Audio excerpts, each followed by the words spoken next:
Skye Nicolson in pink today. I don't think so. Whoa, nice left hand. Best punch of the... Skye Nicolson is in pink today, and the color is almost deceptive. It softens the edges, distracts the eye, suggests elegance before danger. But once the bell rings, the illusion disappears. Beneath the calm exterior lives a level of controlled violence that feels almost surgical. This is not chaos or brute force. This is precision. A southpaw whose movement reads like choreography, whose timing forces opponents to swing at ghosts.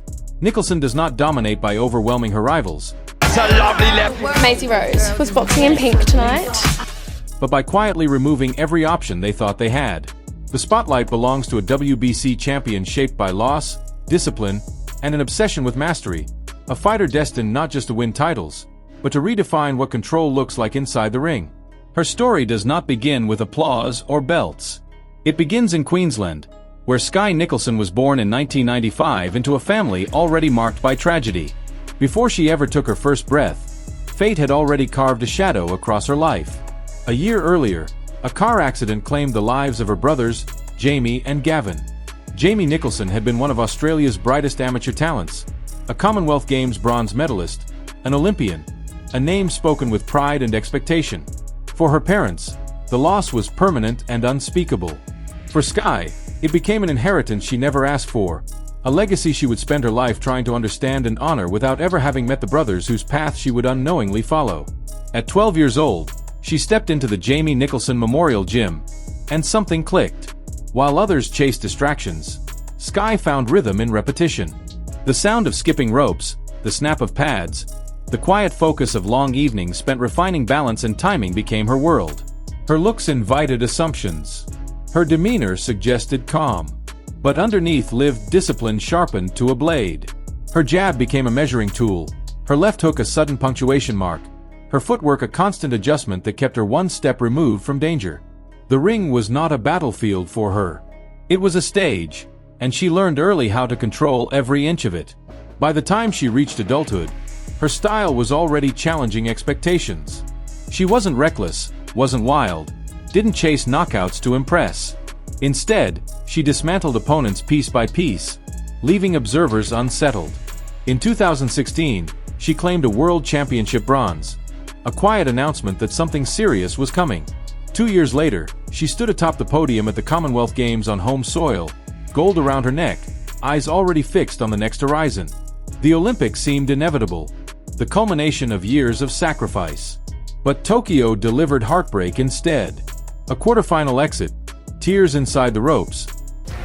To go out now is really, really hard for me. I'll be back bigger, better, and stronger next time. And the harsh realization that talent alone does not guarantee destiny. What followed was not retreat, but recalibration. Professional boxing offered a different canvas, and when she signed with Matchroom at the end of 2021, the transition was immediate and unforgiving. Within months, she was thrown into enemy territory, facing a local favorite in San Diego. From the opening seconds, Nicolson imposed her rhythm. Movement dictated distance, the jab disrupted timing, and every attempted attack dissolved before it could form. There was no knockout, no dramatic collapse, just 6 rounds of complete control that left purists nodding in recognition. This was not hype. This was substance. The pace never slowed. Weeks later in Leeds, she faced an experienced opponent who had already tested herself against elite names. Experience meant nothing against geometry and timing. Nicolson drew her rival forward, touched her at will, and reset the exchange again and again. Madison Square Garden followed, a milestone moment as the first Australian woman to fight under its lights. The stage was legendary, the expectations heavy, but the result familiar. An opponent eager for chaos found herself trapped in order. A knockdown arrived, not from wild aggression, but from accumulation and accuracy.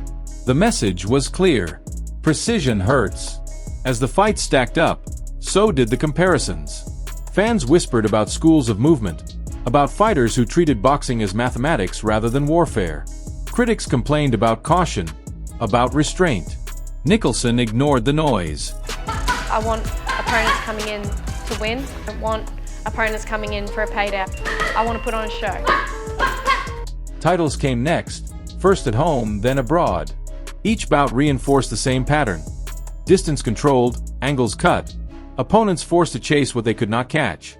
Even when victory came wrapped in tragedy, when a celebration turned solemn and the weight of the sport revealed its darker side, Nicolson carried herself with restraint.